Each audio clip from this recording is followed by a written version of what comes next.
actually be giving a talk about navigating the holidays, being Muslim.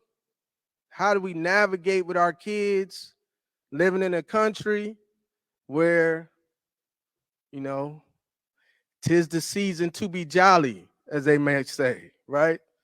So what are we gonna do? We just gonna mean mug everybody? Everybody else having a good time. You going to Starbucks, you're gonna hear, the greeting is gonna be different from the rest of the year. So one of the things that I wanted to just talk about in this Juma is that Islam, unlike the other monotheistic religions, is Islam. If we was just to just look at the Holy Quran,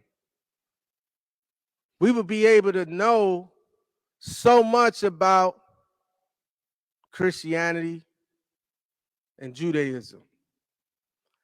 And unfortunately for myself, coming from what I call a convert family, some of us are Muslim, some of us aren't.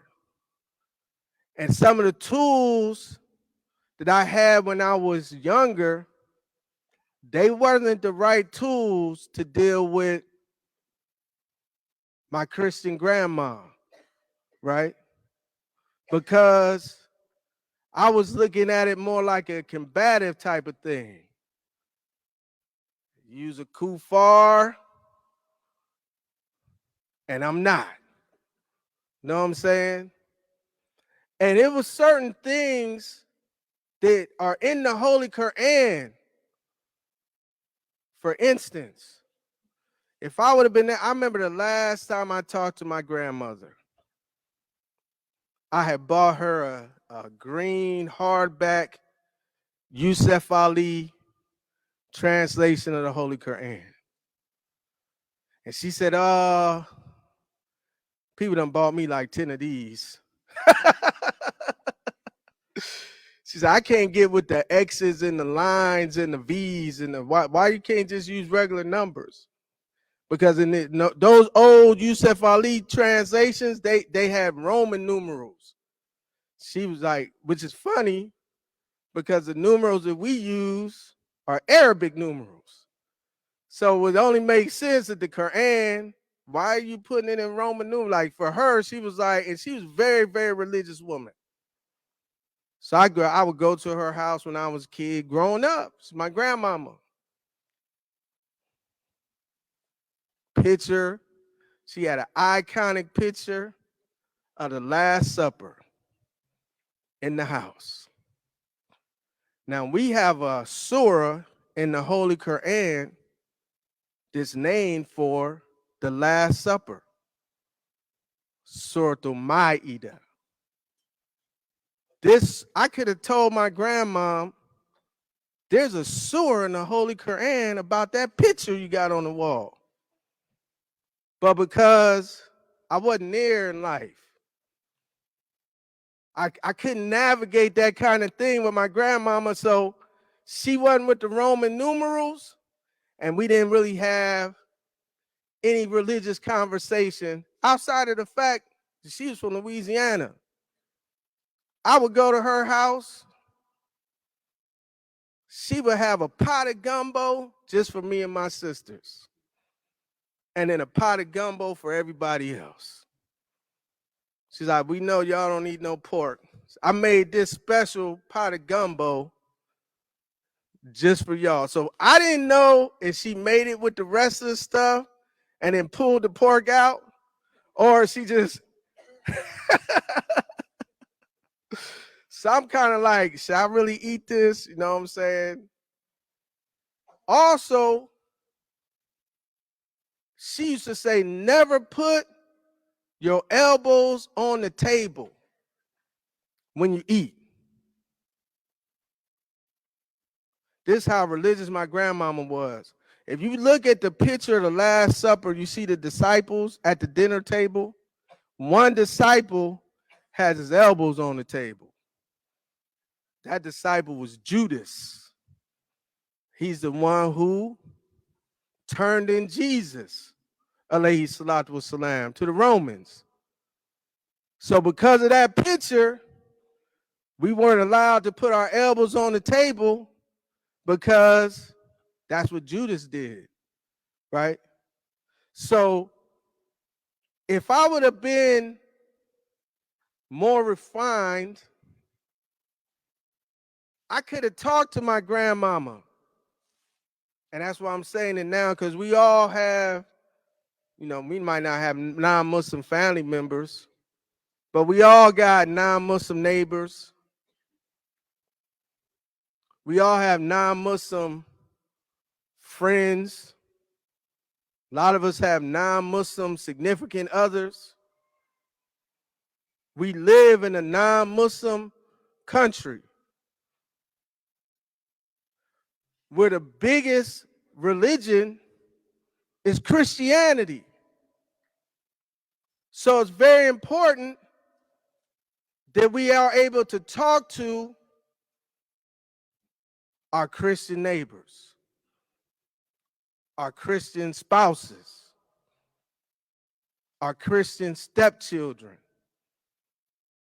And one of the things we could do is open up the Holy Quran. When I was young, the way I talked to my Christian everybody, I would memorize Ahmed Didat, Rahimahullah. Allah bless him. Ahmed Didat was great for Muslims. It gave us like great self-esteem. You might not want to go beat up on your Christian relatives with some Ahmed Didat because, number one, oftentimes people ain't religious like that. So even if you prove to them, Christmas is a pagan holiday, they don't really care. They doing it because they spending time for them. This is when Jesus was born. And as Muslims, we know once every 33 years, it is when Jesus was born. Because we're on a lunar calendar. So it's like Ramadan. Ramadan floats. Every 33 years, it's right back where it was the previous 33 years. So if you went through the summer, you got 33 more years till you get to the summer again. So that would be the same with anybody's birthday. If it's on a solar calendar, the Muslims be like, well, he wasn't really born in December because the dates was blooming. He ate some dates. Allahu Akbar. We know that whenever he was born, Jesus, alayhi salatu wasalam,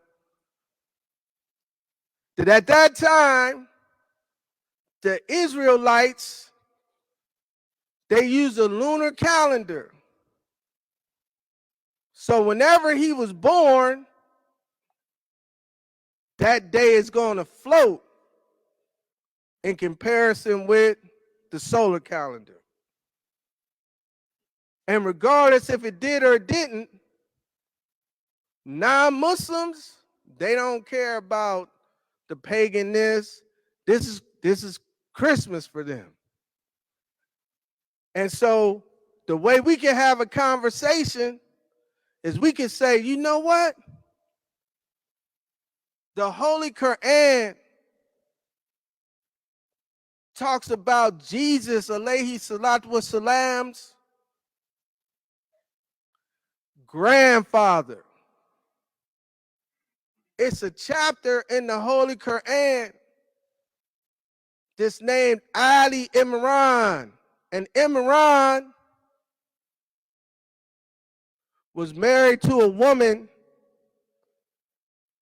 that the Christians call Anne. And Anne had a sister. And her sister was married to the prophet Zachariah, alayhi salatu wasalam. And so the wife of Imran, she dedicated what was in her womb to the temple, thinking that it was going to be a boy. And then she had the baby, and the baby was a girl. And she still dedicated it to the temple, even though the Israelites, women couldn't go to the temple. The Israelites at the time, they didn't allow women at the temple. And so the girl was named Maryam, alayhi salam. And she was given in the care of Zachariah, alayhi salatu wassalam. And every time he would bring her food, she already had food. But the food was fruit that wasn't in season. And this is the Holy Quran talking about the family of Jesus, alayhi salatu wassalam. This is the Holy Quran talking about the family of Jesus Christ. And this is what we need to tell our Christian boyfriends and our Christian girlfriends. We talking real today. Our Christian buddies, our Christian teammates. We got a book that was revealed that talks about the family of Jesus Christ. And we have a surah about the Last Supper. Aqulu qawli hadha wa astaghfirullahi wa lakum.